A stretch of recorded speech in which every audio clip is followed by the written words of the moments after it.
Hello guys and welcome back to Civilization. As you may or may not be able to tell, I toned down the graphics a bit, so what this means is that the game, and I actually turned it down like all the way just to see what frame rate I would get. I get like 100 frames a second with this, and it's all extremely ugly. As you can tell, that the textures are horrible, and the fog of war is just, it's not even fog anymore, it's just like blackness. But yeah, I just wanted to try this for once, see if this works really well, because obviously recording should not be a problem whatsoever right now, because I can run it at like 100 frames per second. So we're back. We are ready to do some more research. Let me just take a look around. Writing will allow us to do open borders treaties, but we only met Isabella, who for some reason has way more points than we do. So we don't want her to come onto our things. Optic, lighthouse, mining. See, we're a bit late on the mining side of things, so I'm going to go with mining. It can be done in about 3 turns, so that should be fine. Let's attack this bandit, because he is very annoying. There we go, and we also should get rid of this stupid, like, bandit ship. Fire. Units with bow and arrow are extremely powerful against ships, so that's pretty nice. This guy can just stay here and defend a little bit. It's always nice to have like at least one unit back at home, if you know what I'm talking about, that can just make sure everything is okay. Granary. Let's see, I have enough happiness. That's pretty nice, actually. I've been playing a ton of games the past couple of days where I had like way too less. I didn't have enough happiness. Few happiness. That doesn't make sense. Too few happiness. I don't know. I don't even know. But you need happiness, like I explained earlier. You need happiness if you want your cities to keep growing. So it's definitely nice to try and keep that high. And you can actually up it by your difficulty level. Ups it a bit. So if you're playing on like the easiest thing, I think on Settler, which is the lowest, you get like 15 happiness to boot. You don't have anything to do anything for that. You just get it. But you also get +4 for every luxury resource. So we get 4 for ivory over here, and we get 4 for the wine. And what else do we have? Furs. Where do we have furs? I don't even know. Is this fur? No, it's not. You're so crazy. Here's fur. Maybe we traded it. I don't remember, actually. Hello, Isabella. So we can trade with her. We have enough luxury resources, so we can go like, hey, do you want some furs? What will you give me for this? And then she can say, oh, I'll give you some horses and some gold. Which is pretty nice. She doesn't have a lot of money, I think. Oh, she does, actually. What a bitch. So, she only wants to give 15, but I'm going to go for 30. You fucking bitch. At least we get 5 horses, which is really nice. And trading with them is a good idea. And actually, if you look over here, I actually found this out myself. But if you look on their disposition, which is neutral in this situation, you can see that they want the lands that we own. So there is a chance that they will attack us sooner or later.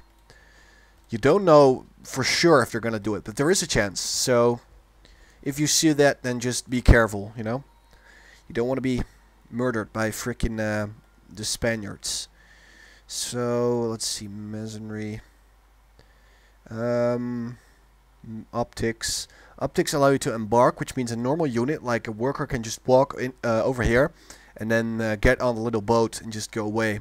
It's actually pretty nice, but I'm going to go with bronze working so I can make some spearmen.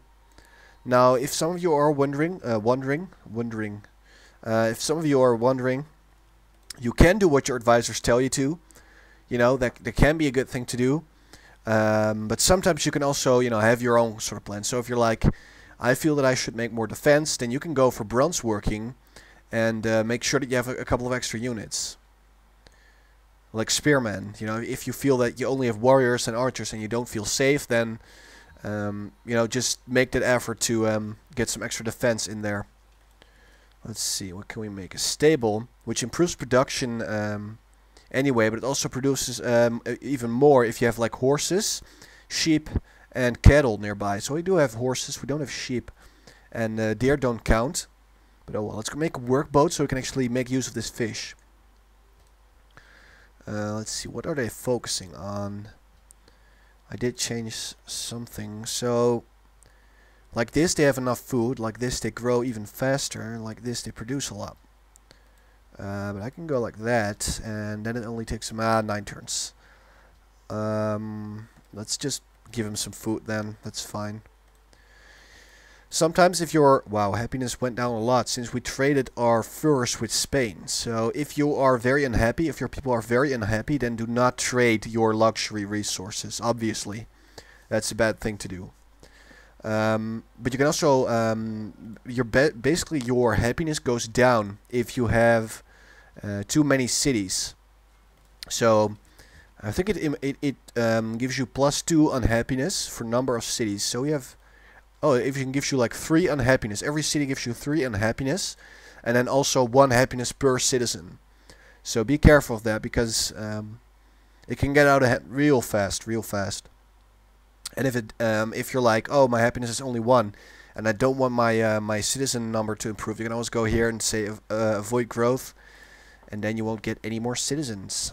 So that's nice. That's a nice little trick, trickety trick. So Sukhothai demands marble. We don't have marble. Does Spain have marble? Hello.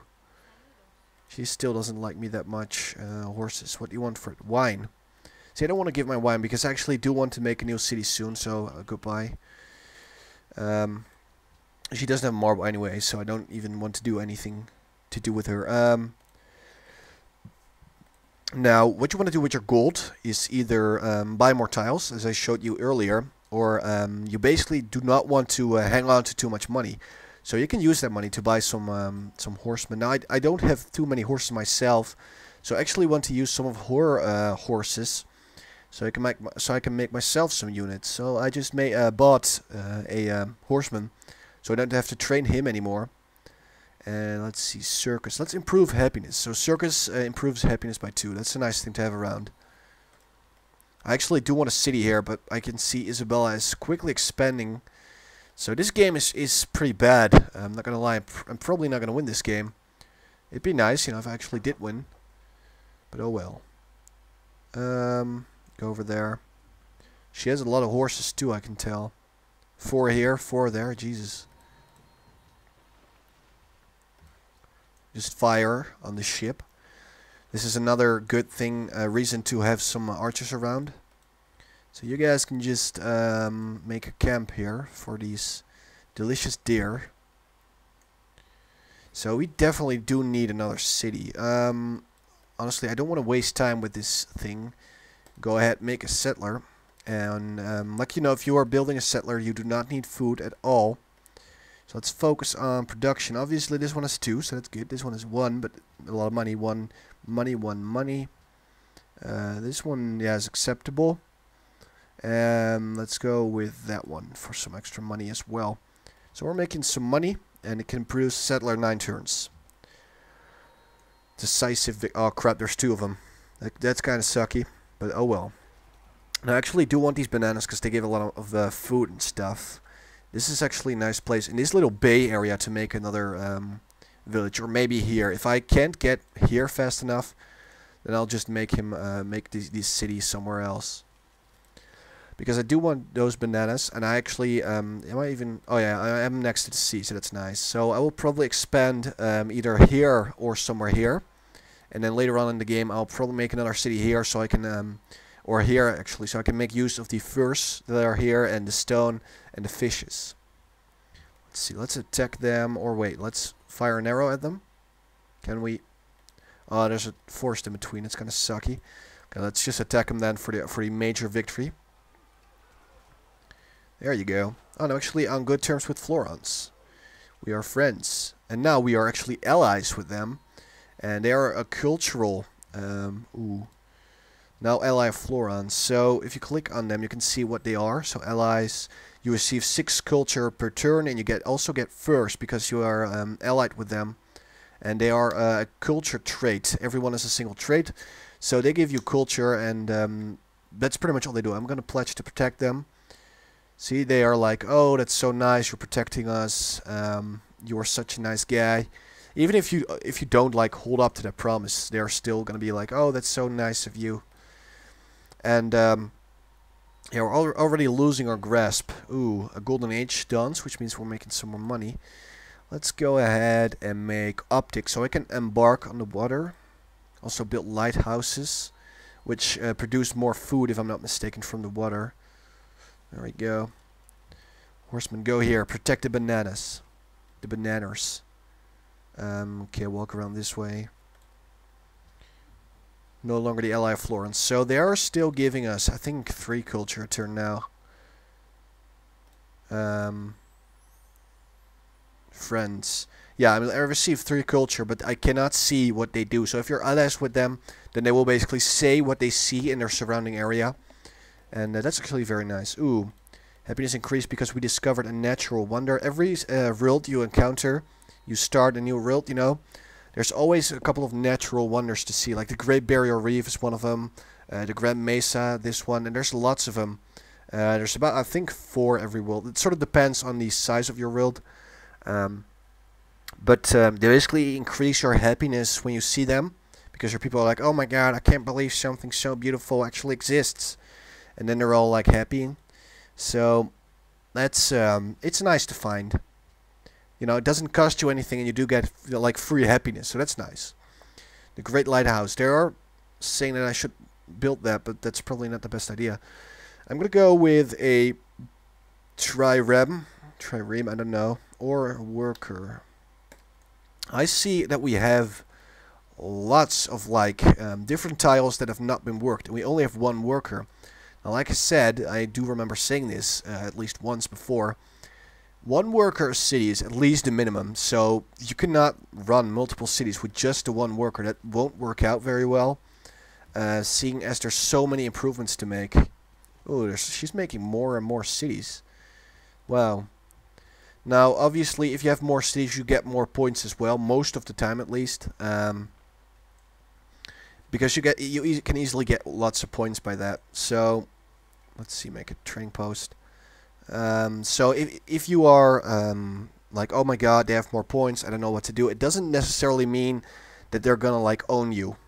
It just means that they have one of the things it in fact means is that they have more cities, ironworking. So if you do ironworking, it will actually reveal iron ore on the map, which is another resource that will pop up here, which you can trade actually. And so that can be very, very useful. And it also allows you to make the swordsman, which is a very, very good unit in the early game.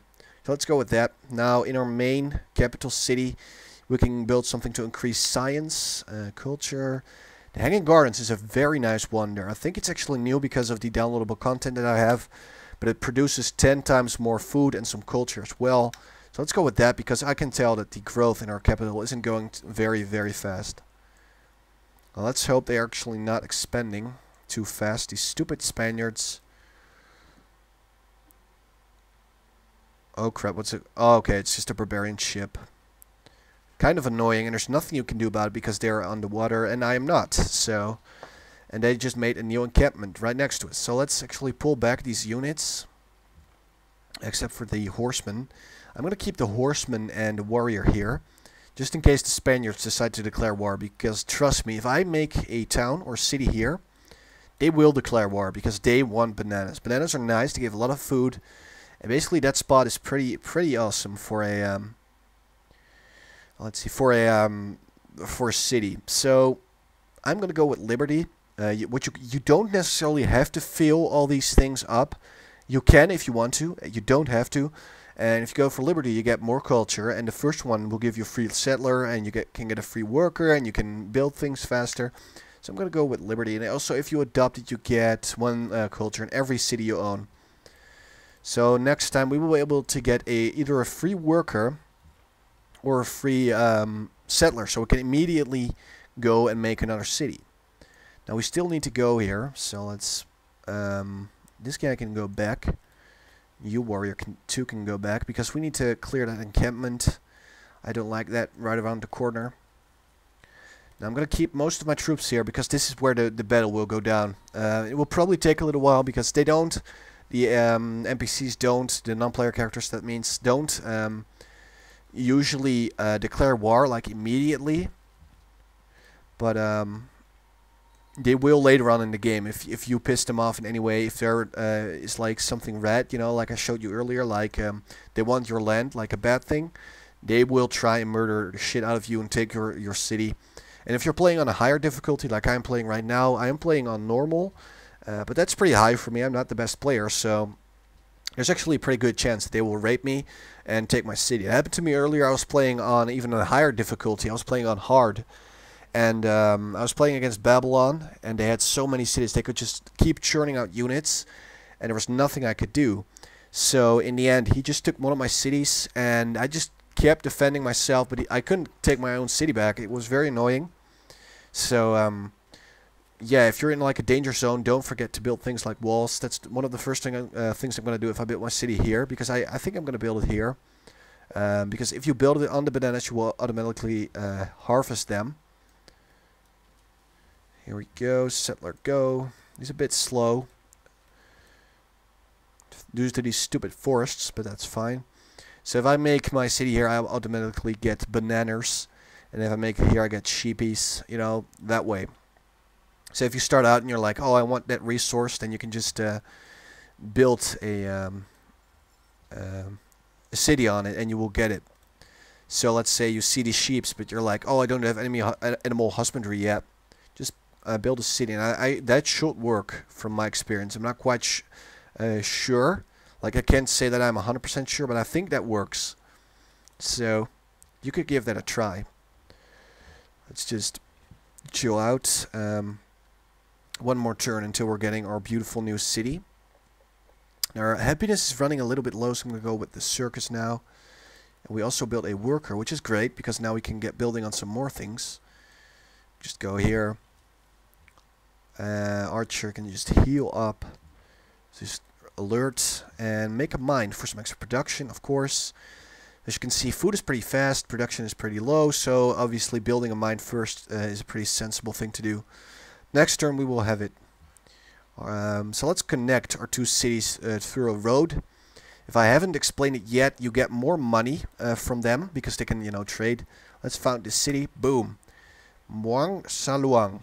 If that is pronounced, it's probably not pronounced correct, but oh well. I'm not like from around Southeast Asia, so don't go full hate on me. So I'm gonna make a lighthouse because I can tell food is pretty slow, and the lighthouse will make more food on ocean tiles, and I have 3 of those.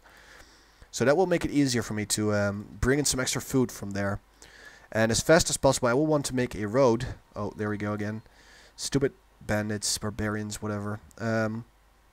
So we need iron to make this swordsman. I don't have iron yet, but I do have it researched, obviously, but I don't see it anywhere. So, in other words, I did not spawn around iron. Ah, here we go. Here's 2 iron. It's really close to Spain, so Spain obviously does have iron. But it's only Spain from what I can see. I don't see any other iron. Sort of annoying. Also, by the way, if I didn't explain this, you can make good use of the natural wonders, such as the Grand Mesa. As you can see in the bottom right corner, or like right here, you get 2 production and 3 gold out of it. So if you settle right next to it, it gives you a pretty nice bonus to gold. Same with like mines with gems. If you work them without even making a mine, you can get like a lot of money from them. So that's definitely nice. Now, the hanging gardens are on the way. Also, if you didn't know, every wonder can only be built once. So not just by you, but by everyone. So if one person makes the hanging gardens, I can't make them anymore. And if I'm actually already making it, then I just waste some of my time. But I do get some money back, so that's nice. But obviously, you want to be the only one getting this exclusive bonus. And you don't really need anyone else doing that. So, okay, horses from Isabella ended. First 2 Isabella ended. So we have some... We do not have extra happiness extra. That's fine. So only one more road to go before we have a little trading route between our 2 fair cities. Muang, Saluang can fire upon an enemy. Let's do that then. There we go. So let's build a lighthouse here too, because there's growth isn't that fast. There's loads of ocean tiles. It's a good thing to do. I'm mostly focusing on my economy right now. I want fast growth, fast production, lots of money before I start churning out lots of military units. See, trade route established, so people can now cross through the jungle, and it actually does go way fast, because if you can tell, this unit only has 2 movement, but if I go over a road I can easily get way more. And besides that, you earn some extra money from it. So as you can see, I make 5 gold from the trade routes between my cities and your capital. So that's this route. It does cost like, it's 3 roads, so it's 3 gold to maintain. But at the same time, it pays off.